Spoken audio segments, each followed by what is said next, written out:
If you've suddenly seen an influx of articles on AI is now smarter than humans, we have the evidence, the proof, all this stuff that demonstrates for sure this is it. It's the end of humanity as we know it. There's a reason why you're suddenly seeing that flux, and it's because in the last week or so, OpenAI's GPT-4.5, their Omni model, beat the Turing test. Okay, holy moly, pop the confetti cannons, send in the parades. We have an LLM or an Omni model that beat the Turing test. Now, if you go, what does that have to do with anything? Let me give you a little bit of context.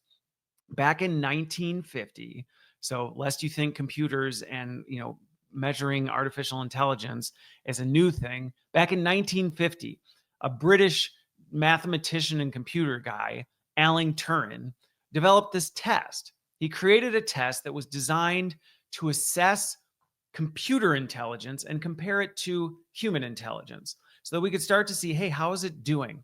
Now, the way this test works is there's a subject who is interacting with two different things. One is a human on the back end, one is a computer on the back end, and it's a text-based interface, and they're going through a series of questions and things like that. And depending on whether the person who's taking the test can accurately predict which one's the computer and which one's the human, then ta-da, like you have your winner. Okay, to date, no AI model has passed this test. Now GPT 4.5 did.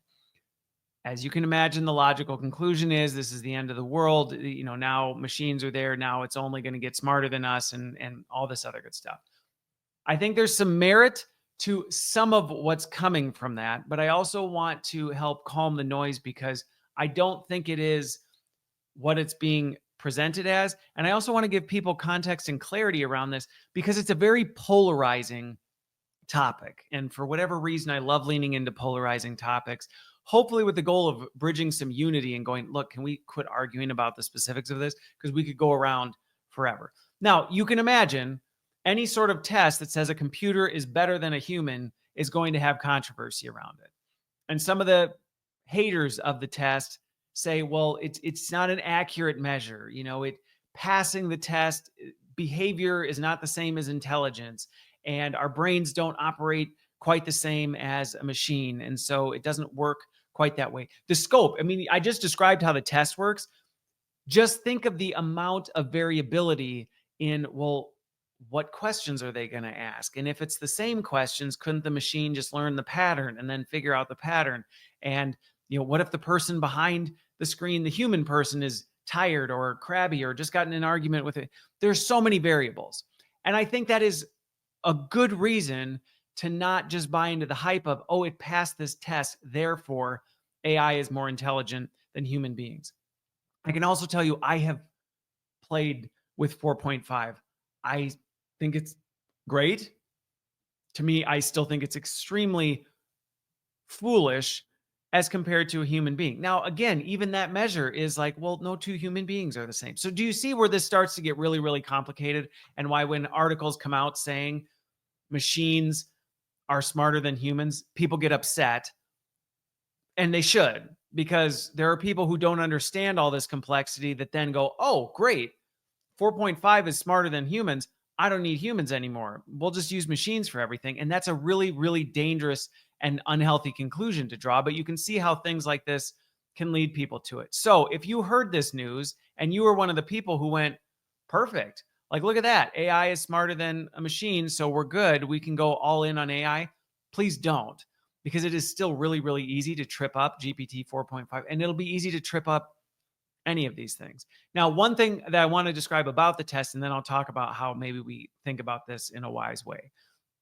One thing that was really interesting about it was the fact that there was this huge distinction because they were experimenting around with this. And one of the things was, if they just gave it a generic prompt, okay, if they just gave the AI model just a generic prompt of like, you're going to engage in a Turing test. Your job is to convince the other person you are a human. Okay, but just very general. It actually did really poorly. It didn't do very good at all compared to another thing. Where it did really, really well, okay, and I think this is a really important distinction, is that if they gave it detailed context and prompts and told it, you are to imagine you are this person. This is the kind of, you gave them a persona to play, a character to be. All of a sudden the numbers skyrocketed. I think with 4.5, it went from like 36%. So it failed the test when they were just like, you're doing a Turing test. See, this is where you also got to dig beneath the headlines. It technically failed the test if you just said, you're going to do a Turing test, convince this person. Okay. Easy to fool. If you said you are to be this character and represent all these attributes of this character and convince the person you are that character, that's where it all of a sudden jumped above. It was like 73% of the time it won. So even that in and of itself shows us that it's not necessarily that AI is becoming hyper intelligent so much as it's becoming really, really, really good at understanding how to copy things, how to disguise itself as something in a way that is very, very convincing to human beings. Now, if you see where I'm going with this, you might see why I'm like, to me, that is actually almost more concerning than whether or not it actually has this independent capability to think on its own and do its own thing. Because if its ability to put on a mask and become something so well we can't distinguish the difference, I actually am almost more concerned about that. That finding to me was almost more concerning than so it beat the test. In terms of, let me come back to that. But in terms of beating the test, to me, the only conclusion we should come to from it beat the Turing test is, well, we've finally reached a point of technological advancement that, you know what, we need a new test. That's what we need. I mean, imagine, just as an example, imagine if, let's say, there were speedometers. Okay, just go in the Wayback Machine. Let's say horses had speedometers. And let's say as they were starting to create vehicles, they said the test for whether horses are better than cars is this test. Horses go this fast. Today, see, cars only go this fast. Horses, therefore, are better than this. And then the engine got more powerful and suddenly it could go faster. Would you suddenly go, oh, we just keep using this test and now for sure cars are better than horses? Why? Well, because they go faster. What? No, no. We developed a test based on what we had at the time, based on what we were thinking at the time. We have since surpassed that. That test is no longer a valid test. In my opinion, the conclusion we draw from GPT 4.5 is it's time to create a new test. The test that we're using today is no longer relevant, which, quite frankly, I think we've had enough indications to date that we probably shouldn't be using the Turing test. But because AI has consistently failed, we've just gone, well, it works because AI is not there yet. Well, now we're there. Back in my educator days, if I was giving out a test and pretty soon everybody was getting 100% on it, I don't just go, oh, well, I guess, whatever. No, I go look at it and go, okay, I'm obviously not assessing the right things. I'm no longer measuring what really matters because it clearly doesn't matter because everybody's passing that bar now. We need to create a new test. So that's one conclusion, is I think it's time we stop caring about the Turing test. I mean, maybe we keep it around for a little bit because we only have one model that's beat it. And so, okay, it's a little bit of a benchmark we can use. But give it another couple months, the Turing test is going to be completely useless. I mean, like, who cares what it passes? Yeah, it passed the Turing test. So did my iPhones on iOS AI. It doesn't tell me anything anymore. So we need to create a new test. So there's that. But I think the other thing that we need to think about this is we need to rethink, like, stop. Can we please stop comparing AI to human beings? It's an apples to oranges. It's an apples to, like, I don't know, liquid nitrogen comparison. It's like these two things are not the same thing. Just because they can do similar things and perform similar tasks does not mean they're the same thing. And I think there's a bigger issue with us constantly comparing the two and trying to see it as the same, because rightfully so, people are seeing that AI passed this test and they're going off and making a bunch of not smart decisions, thinking that, hey, great, we don't need people anymore. AI is better than people. No, it's not. Just like my horses and cars thing, just because a car can go faster than a horse does not mean it's superior. It's like it's the wrong measurement. Now, going back to the masking thing though, I think we do need to be really careful, and this is my advice to everybody who watches and listens to this. This is concerning in that AI is now reaching a point where, prompted correctly, it will absolutely be able to be indistinguishable from another human being.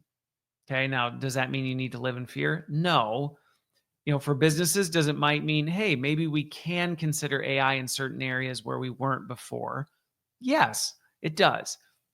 Do we need to be that much more alert that AI is going to be good at fooling you? Do we need to change our standards for how we assess whether something's AI or not? Yes. There's a lot of things that we need to be aware of.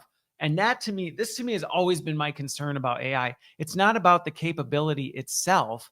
It's about whether we believe the capability, whether we are convinced that it's capable of doing something. And so that's why I will continue banging the drum that AI is not better or smarter than a human being. That is just such a gross misunderstanding.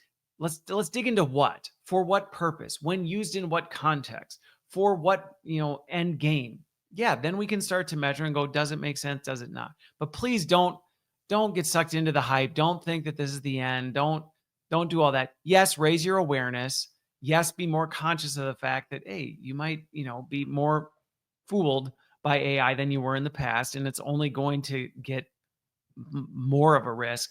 But don't let this send you into an existential crisis, and don't buy into the headlines that like this is the end of humans as we know it.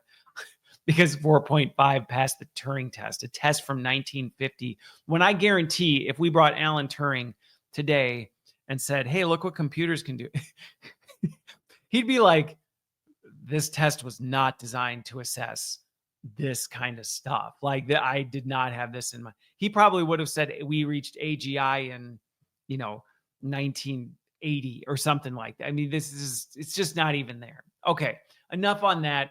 But I want you to at least understand what the Turing test is, why it's so significant, why you might be seeing some of this hype in headlines, and then how to think about it differently, while also raising your awareness to some of the stuff that this does seriously bring up for folks.